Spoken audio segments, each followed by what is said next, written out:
19h-20h, Les Informés, présentés par Adil Farkan sur Beurre FM. On va commencer, Karim Zeribi, avec ce premier sujet. Ce premier sujet, vous savez quoi ? J'en parlais tout à l'heure. Un meurtre raciste dans le Var. Quand la haine, le racisme, justement, ils franchissent tout le seuil, vous savez quoi ? Du terrorisme. 31 mai, je plante le décor comme ça, vous allez me répondre. 31 mai dernier, un homme, d'origine tunisienne, qui est un voisin dans une zone industrielle dans le Var, un homme de 53 ans, et puis, donc, cet homme a été arrêté, le tueur, je parle du tueur, qui a expliqué son geste par un mélange à la fois de confusion. Il parle d'insécurité, il mélange tout, il parle de racisme, il parle de conviction politique.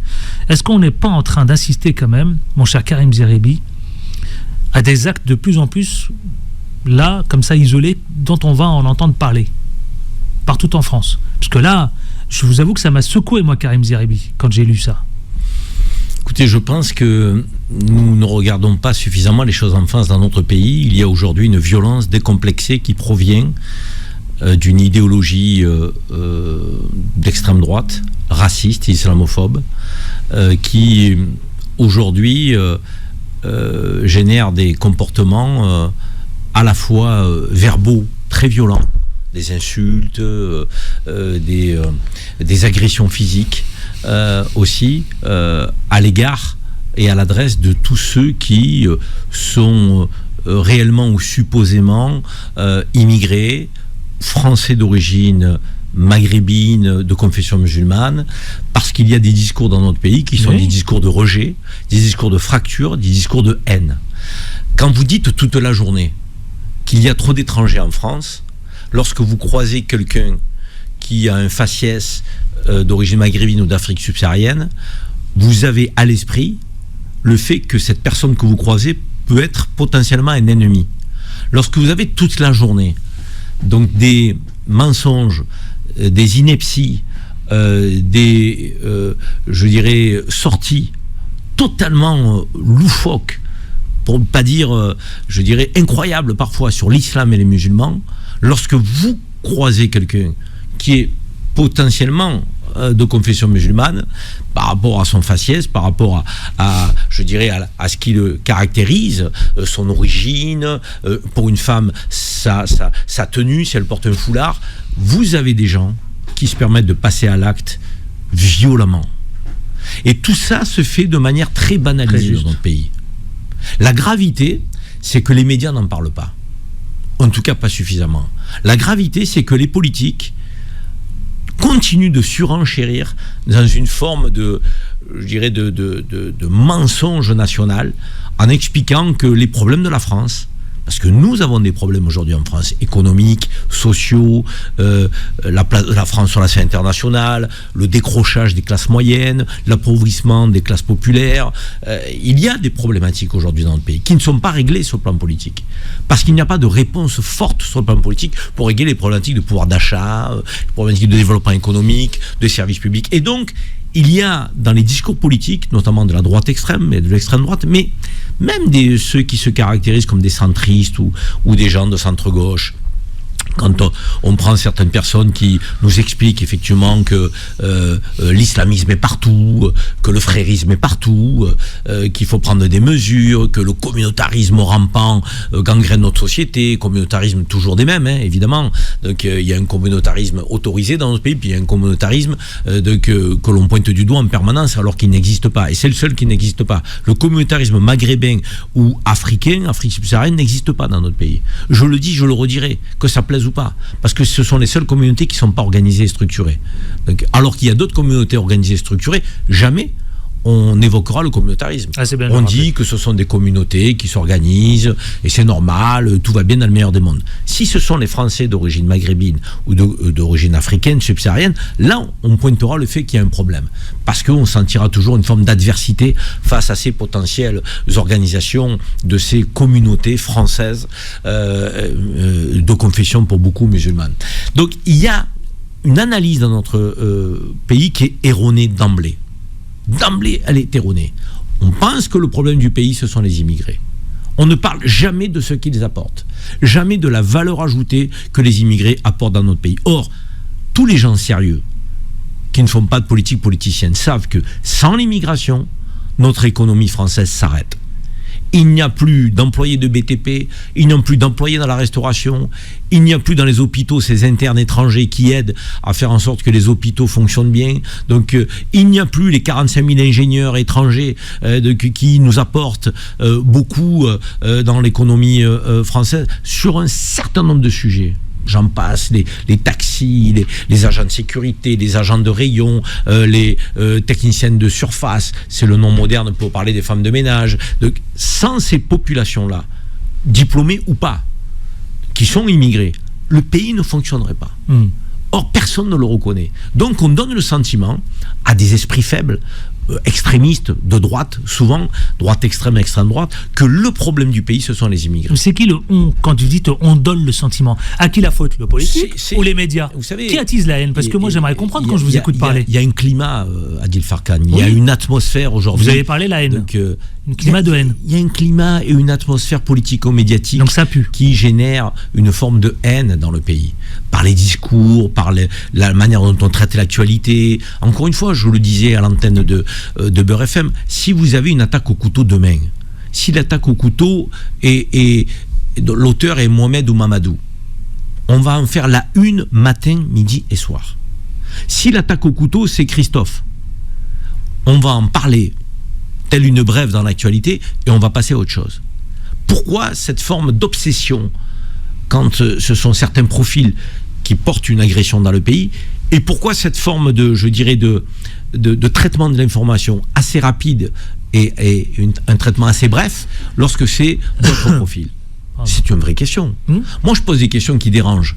Pourquoi aujourd'hui on ne parle que des jeunes des cités qui sont dans les trafics de drogue, dans la délinquance? Il y en a. Et les premières victimes, ce sont les habitants des quartiers populaires. Mais il y a énormément de jeunes issus des cités, comme on dit, ou des banlieues, qui réussissent, qui sont hyper respectueux, qui font la fierté aussi de la France, dans le sport, dans la culture, dans les services publics, donc à des postes à responsabilité. On n'en parle jamais. Pourquoi on ne parle que de l'islam sous le volet extrémisme, islamisme? Il y a une frange chez ceux qui prétendent être musulmans d'extrémistes, comme il y a une frange chez les juifs, chez les chrétiens. Dans toutes les religions, on a une frange d'extrémisme. Non, en France, on veut nous faire croire que l'islamisme rampant gangrène la société. On a fait 2 conseils de sécurité pour les fréristes, pour les frères musulmans, alors qu'il y a un rapport sur lequel s'appuie ce conseil de sécurité qui dit qu'ils sont entre 400 et 1000 à partager l'idéologie des frères musulmans. On a plus de 8 millions de musulmans.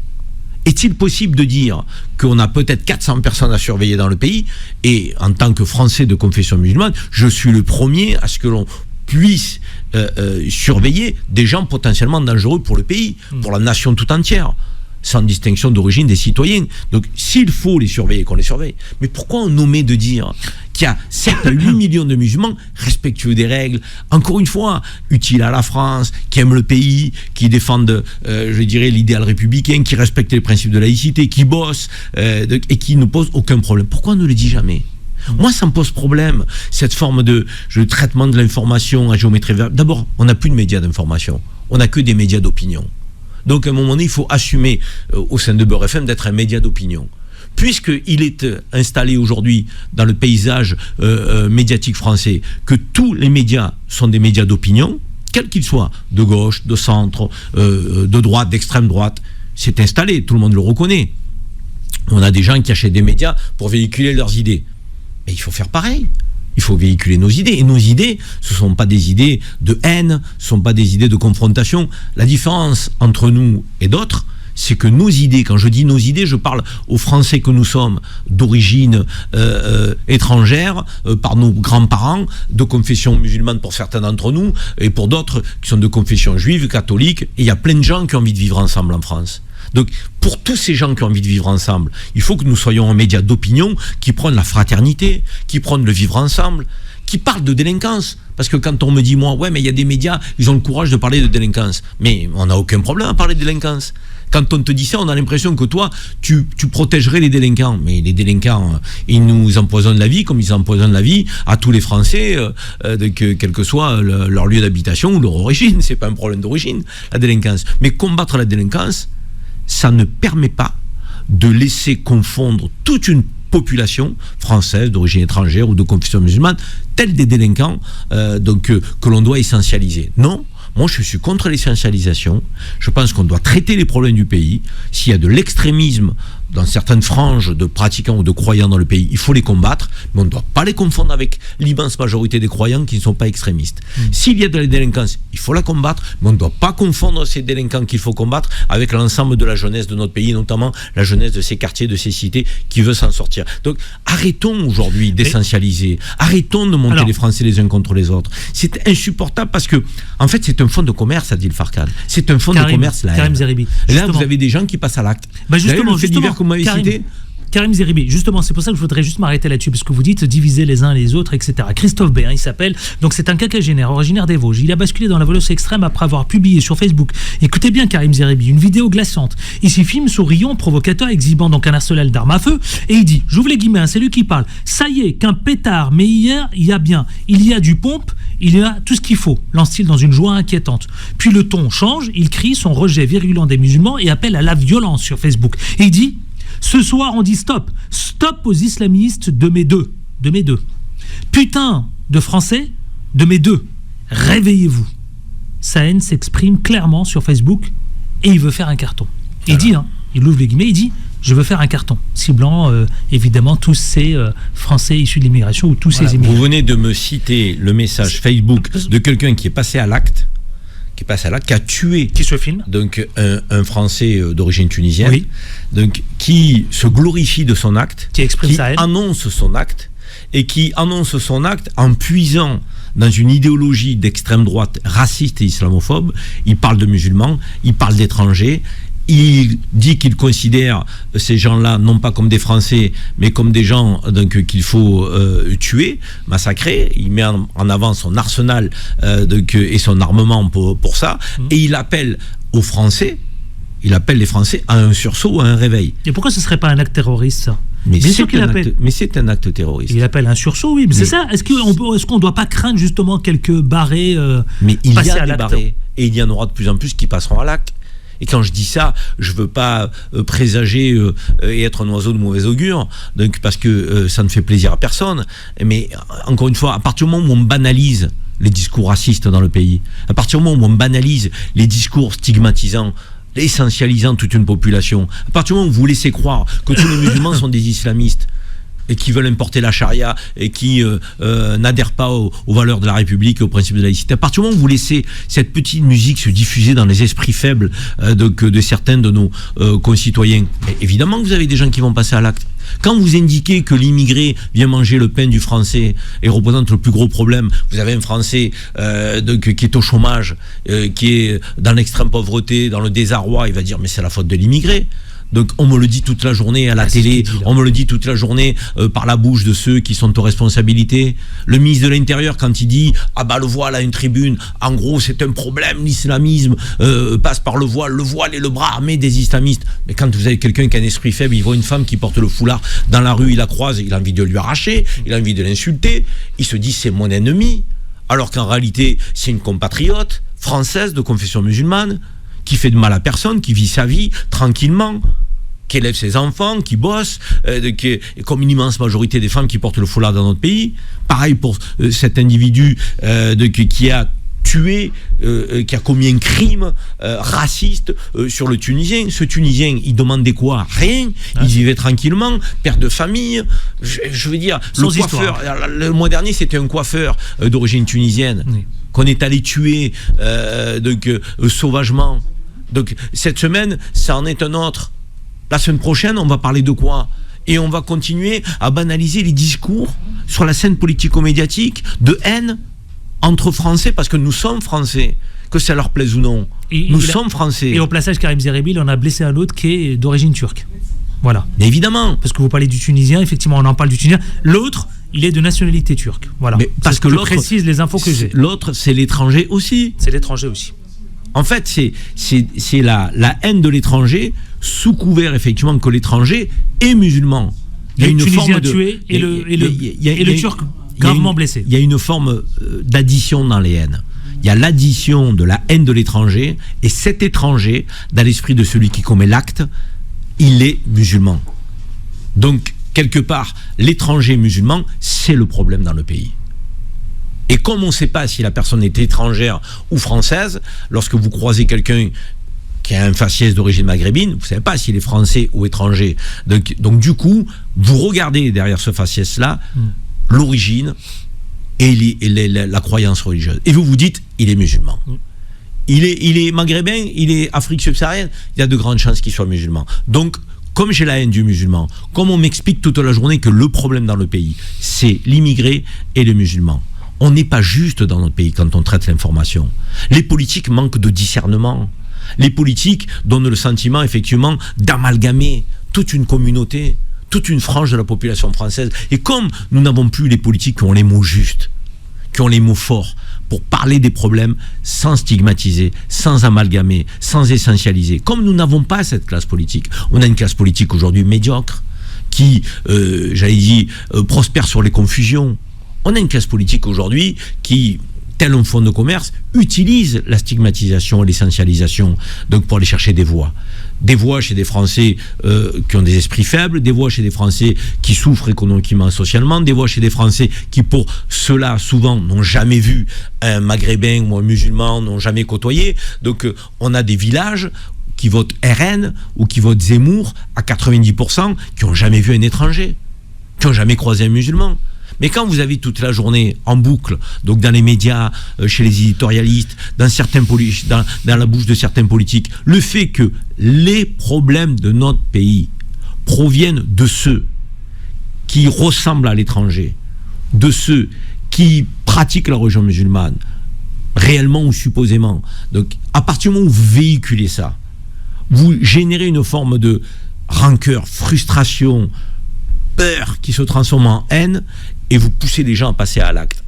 Et tant que nous n'aurons pas une classe politique, j'ai envie de dire au niveau des problèmes du pays, capable de répondre aux vrais problèmes du pays, ben, je pense que nous aurons donc des lendemains difficiles. Et nous aurons une France qui se vivra de manière fracturée. Nous avions une communauté nationale, fut un temps qui était beaucoup plus, je dirais, fluide en termes de cohésion. Aujourd'hui, on a des fractures profondes. Des fractures profondes. Et comme vous avez une jeunesse qui arrive, française, pour beaucoup d'origine maghrébine, de confession musulmane, qui ne veut pas abandonner ni sa religion, ni ses origines, et qui dit nous on est français après tout, vous n'avez pas à nous montrer du doigt, si on a envie d'être français de confession musulmane, nous le serons, et on n'a pas demandé l'autorisation. Cette jeunesse-là, elle s'affirme. Les générations précédentes était beaucoup plus discrète, elle baissait la tête, elle laissait passer parfois les phrases un peu nauséabondes, les comportements un peu racistes. Aujourd'hui, il y a une partie de la jeunesse qui arrive, une génération qui arrive, qui dit non, stop, nous sommes français, à part entière, et non entièrement à part. Et vous allez nous respecter en tant que tels, que nous soyons musulmans ou pas, que nos parents viennent du Maghreb ou d'Afrique subsaharienne ou pas. Nous sommes français. Et il y a une jeunesse aujourd'hui qui n'accepte pas cet extrémisme-là, ce racisme-là, cette islamophobie-là. Donc il faut canaliser cette jeunesse pour qu'elle ne passe pas à l'acte pour répondre par la violence aux actes de violence liés au racisme et à l'islamophobie. Il faut que nous puissions aussi dire à cette jeunesse, vous avez une arme, c'est le vote. C'est le comportement citoyen. Il faut s'organiser, il faut voter. Si vous votez, nous éviterons aux responsabilités demain, en 2027, donc des racistes, des islamophobes. Mais il faut voter. Et ça, cette jeunesse-là ne le fait pas assez actuellement et en ce moment. 19h, 20h, les informés, présentés par Adil Farkan sur Beurre FM.